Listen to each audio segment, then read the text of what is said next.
Dear GP, even though I'm on the spiritual path, I'm addicted to gambling since 20 years. I suffer, I fight, sometimes I accept. I try therapy. Nothing really works. Please help me. Sylvia, Germany. Well, Sylvia. My dear. Having been somebody who has wrestled with those kinds of things, I certainly understand the predicament. I understand the power of these habitual patterns. And in fact, while this particular one, has quite a negative consequences for your life, everybody experiences this. The recurring pattern of thought, we get ourselves stuck in thinking the same thoughts over and over again. What's happened is that originally there was something missing, right? Because of course if you identify yourself with the separate self, there's going to be a feeling that something is missing, and that feeling of something being missing, being disconnected from the truth of who you are, which to me is what the soul means. The soul is the truth of your being, right? The real you. And when there's a sense of being disconnected from that, and with identification of the separate self, that hole remains.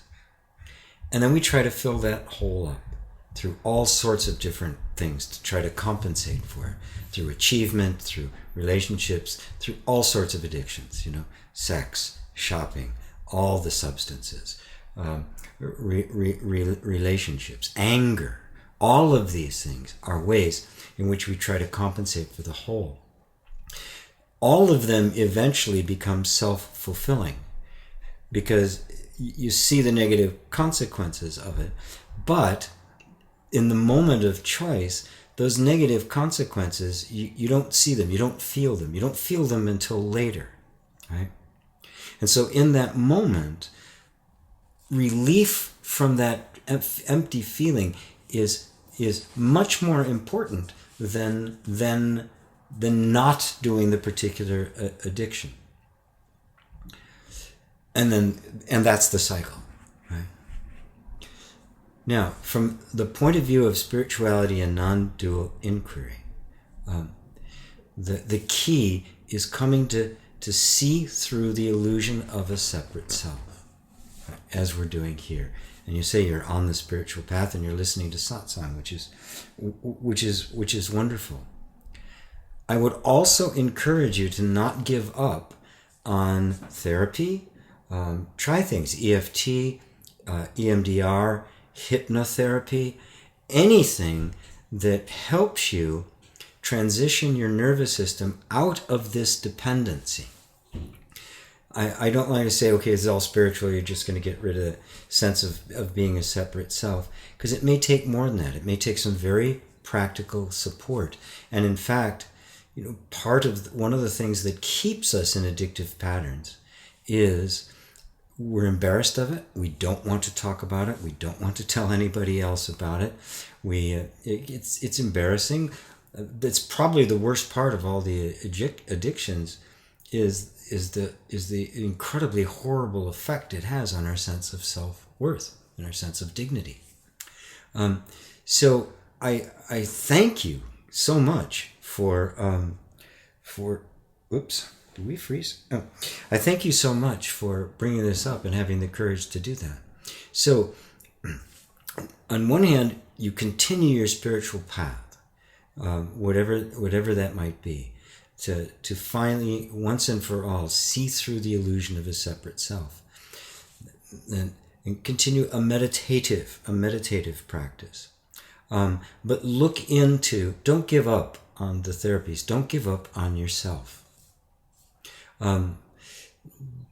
There's all sorts of things available, and there's all sorts of people that are there to help you. And if it's a money problem, you'll find dozens of videos on YouTube that involve self-hypnosis and EFT meditation for these kinds of things, because it is your birthright to be free.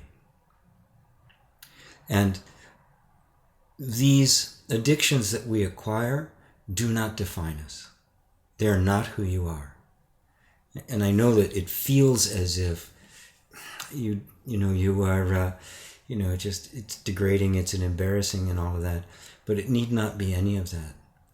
There's nothing afflicting you that is not common to man.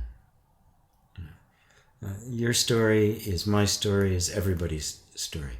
We all have it in some certain degree. There's just a natural dependency on the mind to want to gravitate towards these patterns, especially if it had a moment of relief, right? If for a moment that aching that we feel, that empty feeling has been resolved, the nervous system is going to go for it. If it's been quieted for a moment, the nervous system is going to want to go back to it. That's what you're experiencing. It's not a weakness on your part. It is not a personal aspersion. There's nothing wrong with you.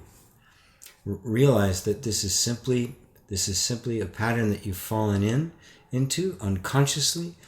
And the very fact that you are looking so diligently for a way out means consciousness is awakening. And so we're just cleaning it all up. We're doing everything we can to clean out all of the things that made you dependent on it in the first place. So I hope that answers. The more work you do inwardly, and the more you are accepting of yourself and noticing that this is a condition of the nervous system. This is part of the conditioning and not who you are.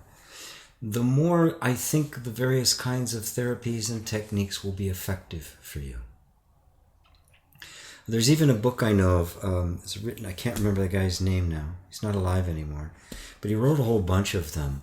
It's called The Easy Way. His method is the easy way. And there's an easy way to quit smoking, an easy way to quit drinking, an easy way to quit gambling, fear of flying. I mean, they did a whole bunch of them because it's a very unique approach. You might want to pick up that book. And there are actually a group, he's not around anymore, but a lot of groups that will still actually do processes and work with people on it. So you're coming at it from two different sides, but the most important thing to recognize is that you are this pure awareness. And this is happening in front of the pure awareness. Who you are is that pure awareness, and it has no addictions.